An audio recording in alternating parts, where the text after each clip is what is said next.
Bismillahirrahmanirrahim. Assalamualaikum warahmatullahi wabarakatuh. Waalaikumsalam warahmatullahi wabarakatuh. Sebelum kita mulai acara perkuliahan pada siang hari ini, kita awali dengan satu Fatihah. Semoga dengan barokah satu Fatihah, apa yang kita bahas nanti bisa kita pahami dengan baik, bisa menjadikan kita tambah wawasan keilmuan, dan kita bisa mengerjakan tulisan tugas akhir kita dengan baik sesuai dengan apa yang kita harapkan bersama. Alhamdulillah wa ala kulli syai'in al-Fatihah.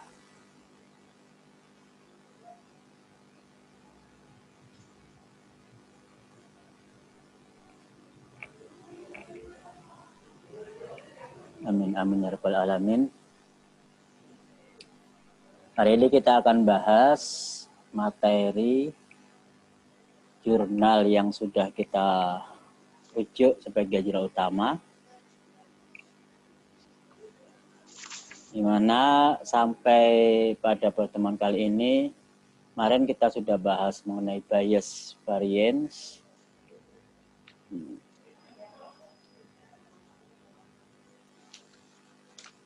Nah, ini kita akan lanjutkan kepada kalau least square itu tidak perlu kita ulang, karena ini sudah pernah kita dapatkan least square estimator biasa. Tetapi untuk yang deterministic predictor, artinya untuk variabel bebas yang bisa ditentukan, artinya sudah jelas datanya bisa ditentukan, itu deterministik. Sedangkan yang akan kita buat penelitian itu adalah data yang stokastik, karena harga saham ya, harga saham itu stokastik, pergerakannya tidak bisa kita tentukan, kita tidak bisa menduga secara linier. Beda dengan harga beras, harga komoditi yang lain. Kalau harga saham, di mana itu akan sama seperti indeks nilai mata uang, itu fluktuatif, tidak bisa ditentukan.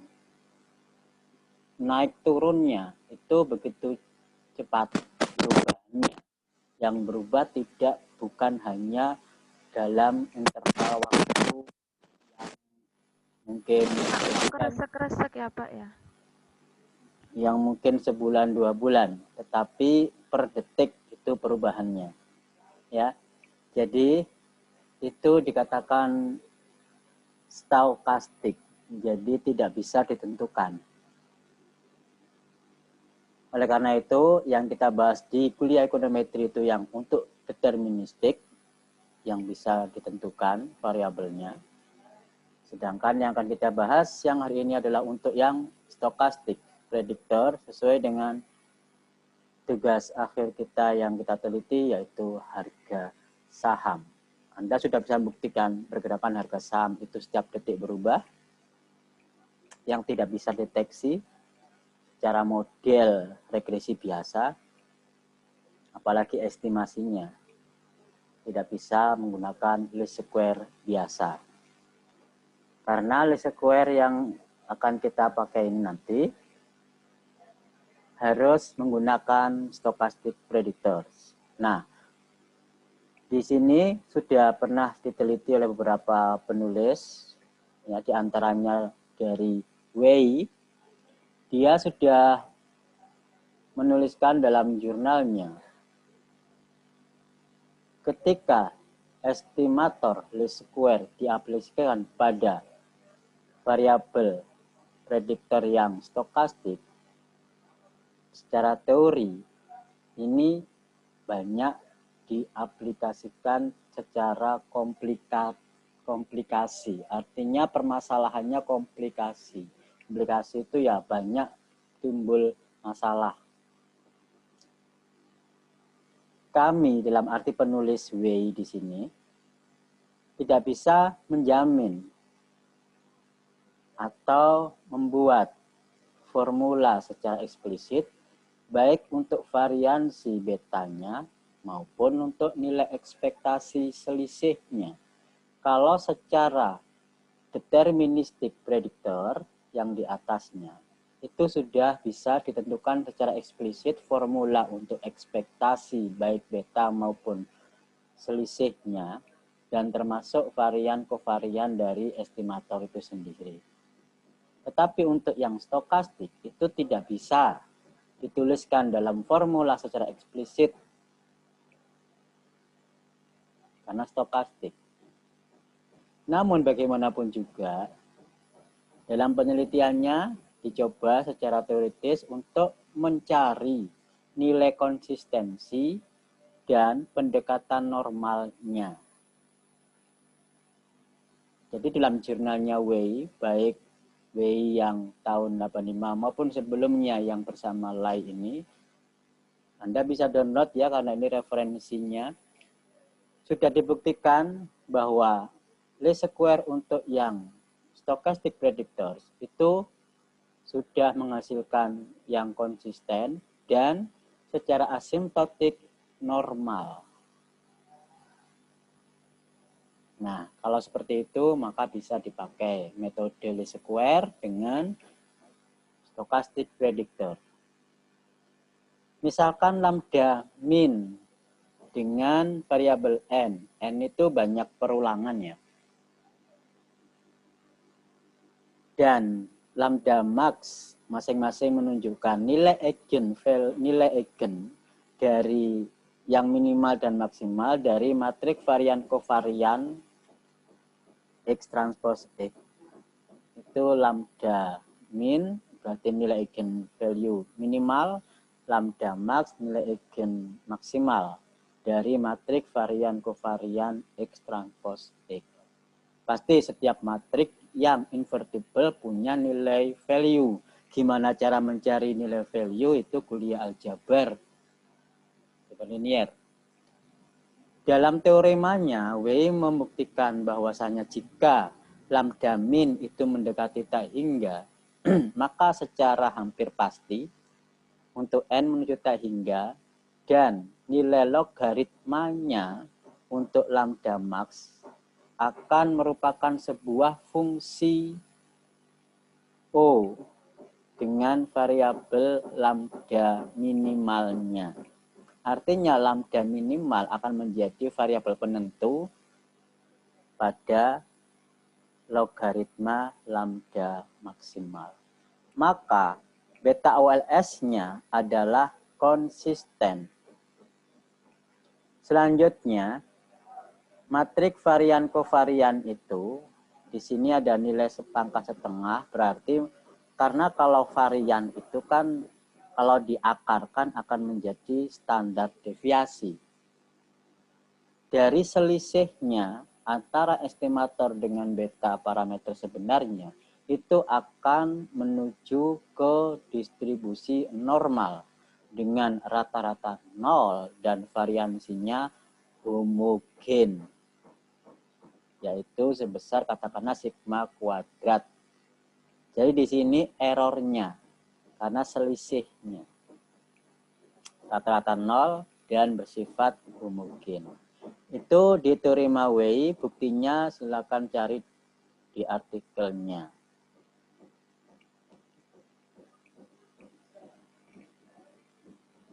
Selanjutnya, memang saya tidak terlalu menekankan pada least square under stochastic predictor karena di sini sudah dibuktikan teoremanya.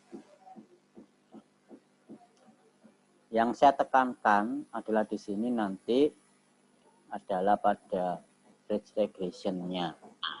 Karena bisa jadi pada sampean penelitiannya itu metodenya bukan metode least square, mungkin metode yang lain. Nah, ini kita akan bahas tentang regresi linear multivariabel.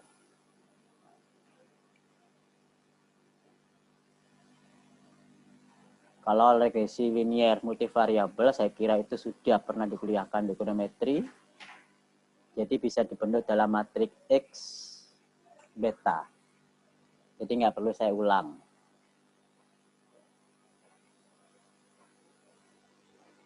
saya akan tekankan pada pembahasan regresi Ridge secara klasik, karena ini belum pernah kita pelajari di kuliah sebelumnya. Oke. Sebuah regresi Ridge merupakan estimasi least square biasa, tetapi menggunakan sebuah batasan dari koefisien kuadratnya yang telah dijumlahkan. Sebelumnya, dulu waktu kuliah ekonometri sudah pernah kita bahas RLS. Kepanjangannya apa? RLS. Apa, Sarip? Ya, Rich apa itu?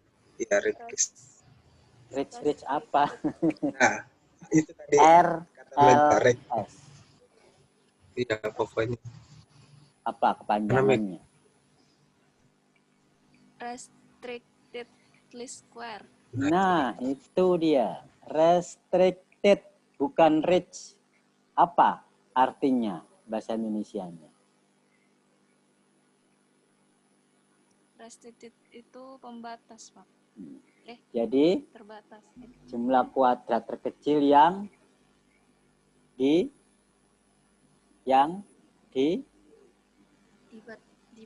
dibatasi. Apanya yang dibatasi di sini?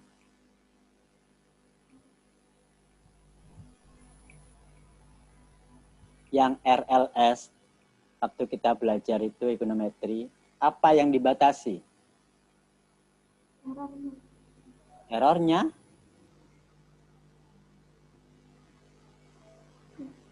Apa? Betanya. Betanya. Nilai betanya. Jadi nilai betanya yang kita batasi. Tetapi betanya kan beta tertentu kan yang kita batasi di situ. Misalkan beta 1 kita batasi sekian. Beta 2 kita batasi sekian. Jadi itu least square, cuma yang dibatasi adalah nilai beta tertentu. Kalaupun semua dibatasi, itu bisa. Tetapi tertentu, lebih khususnya tertentu. Semua bisa dibatasi. Nah, hampir sama dengan ridge regression. Hampir sama bukan berarti sama. Ada bedanya. Samanya adalah sama-sama dibatasi. Bedanya, di situ di ridge regression yang dibatasi adalah jumlah koefisien kuadratnya. Jadi semua dijumlahkan, dikuadratkan. Itu yang dibatasi. Jadi bukan nilai parameternya. Kalau ini adalah nilai jumlah kuadratnya. Tapi semuanya dikuadratkan, dijumlahkan. Itu berapa? Itu yang digunakan pada ridge regression.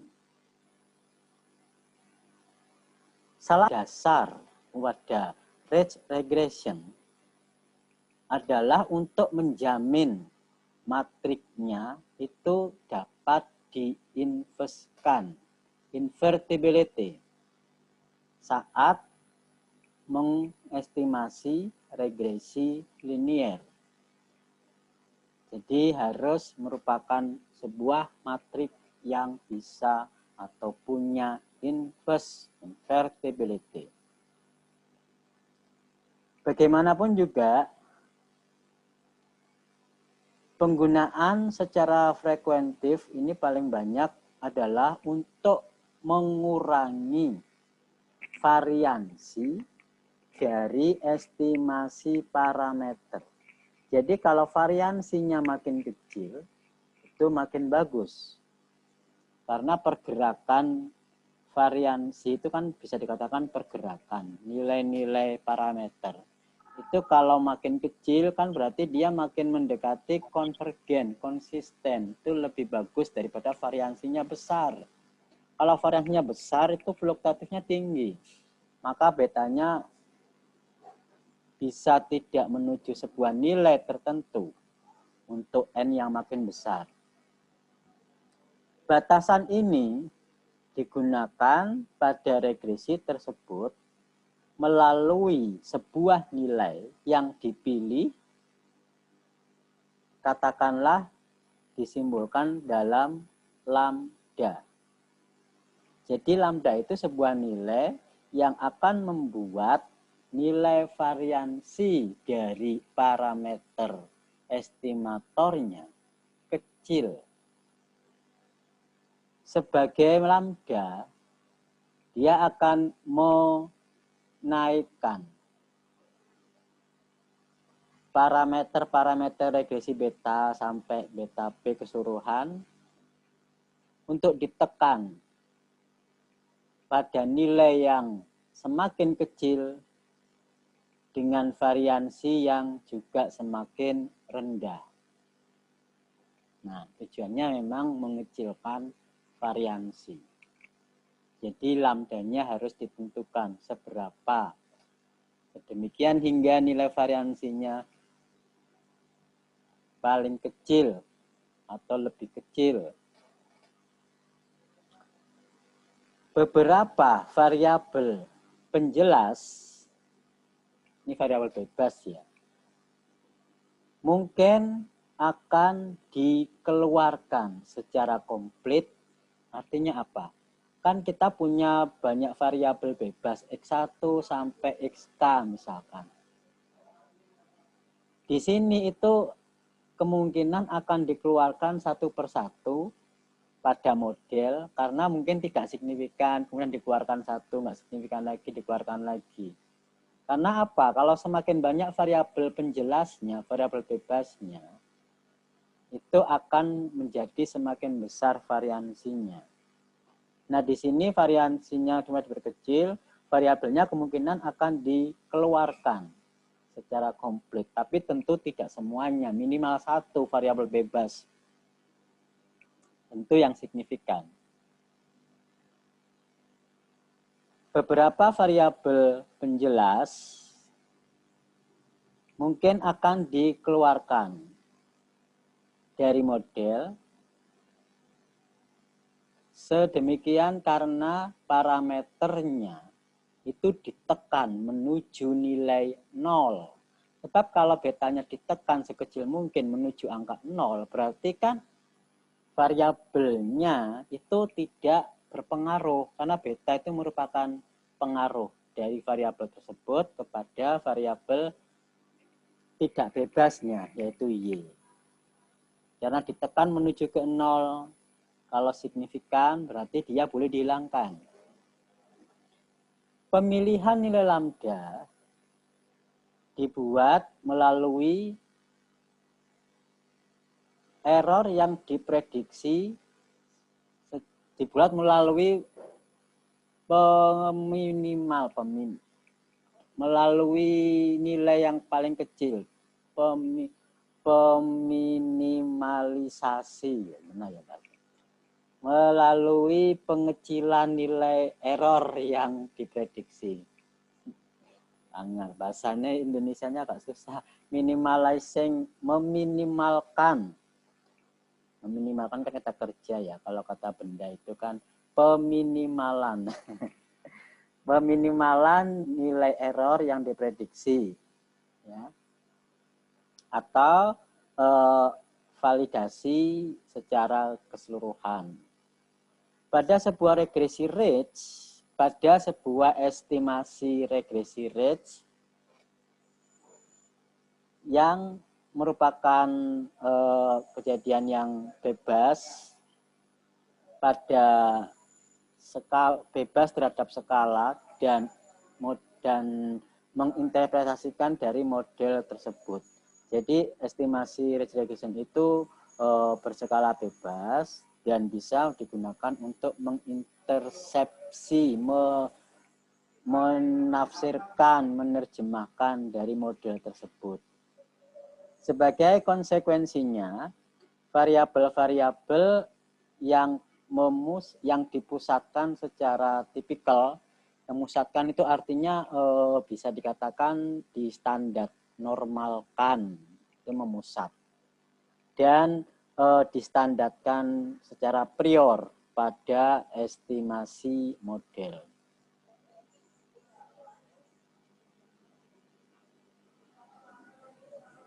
Jika kita ikuti pendekatan melalui contohnya penulis ini, sebuah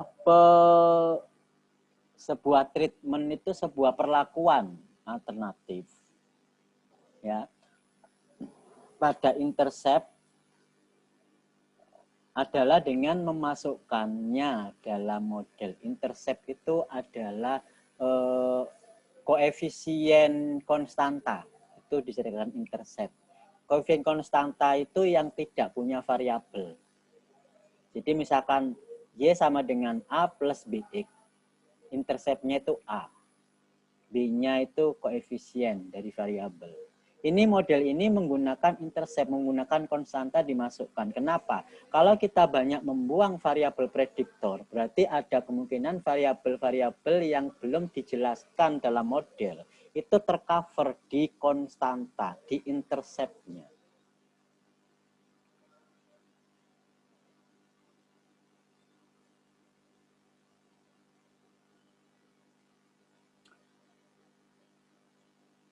Pilihan secara umum yang paling banyak digunakan untuk menstandarisasi adalah secara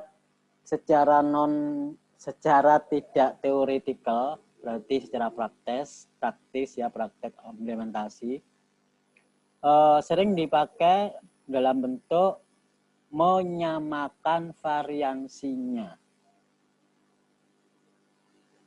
Bagaimanapun juga, dasar-dasar teoritis ini pada model dapat digunakan sebagai pendekatan untuk menstandarisasi.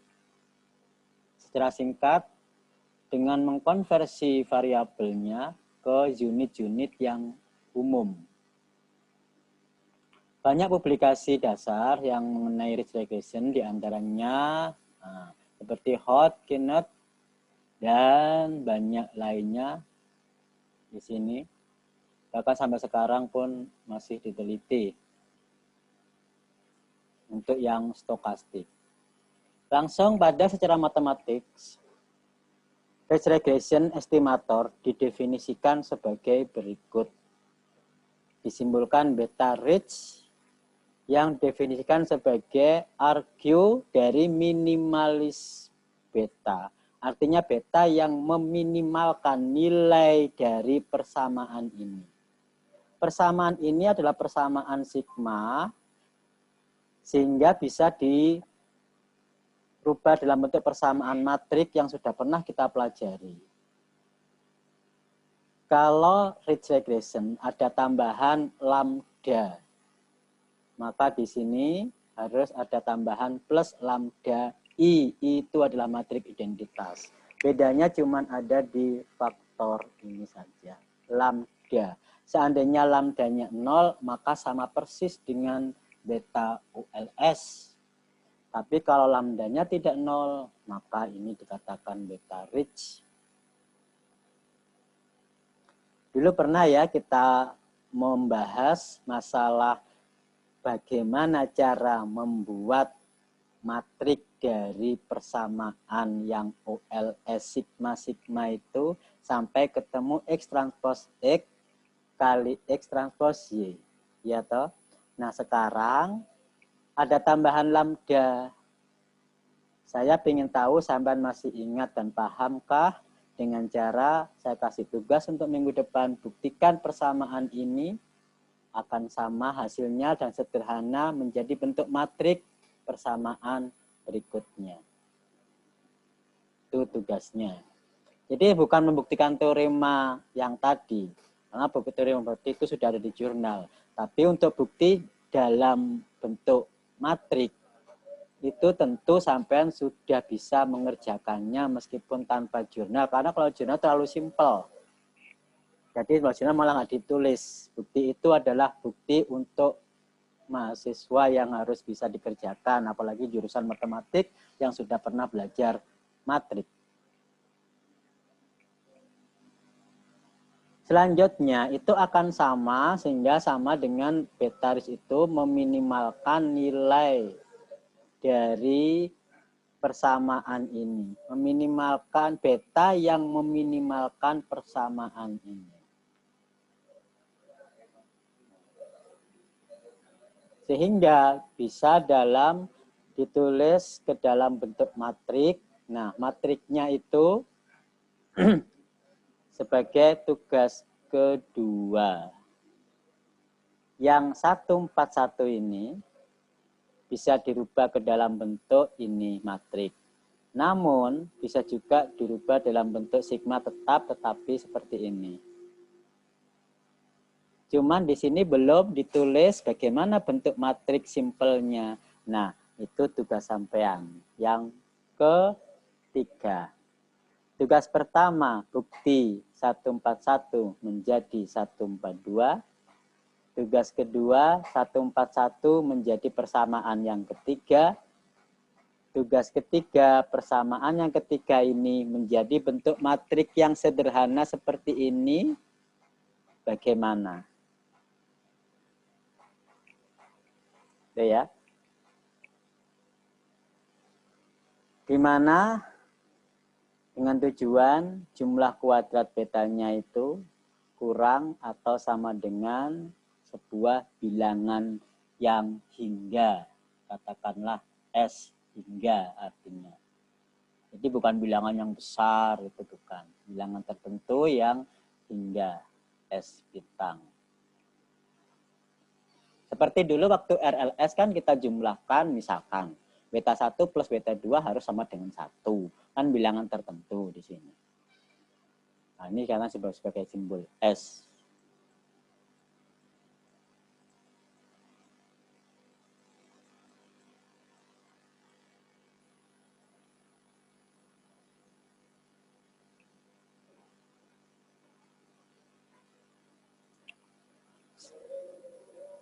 Sebelum saya lanjutkan, karena waktunya mau habis untuk Zoom, nanti kita masuk lagi. Ada yang mau ditanyakan mengenai tugasnya dulu, daripada tugasnya nggak dipahami, nanti jawabannya malah bingung. Silakan.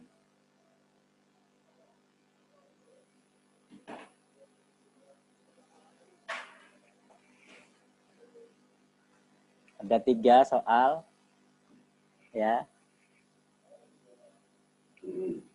Soal yang pertama membuktikan 141 menjadi 142. Soal yang kedua 141 menjadi persamaan ketiga. Tugas ketiga persamaan yang ketiga ini dalam bentuk matrik simpel. Itu bagaimana? Apakah sama dengan persamaan kedua? Atau bagaimana? Nah, itu cuman kuliah aljabar. Ditanyakan tugasnya? Soalnya lo ya, bukan jawabannya ya.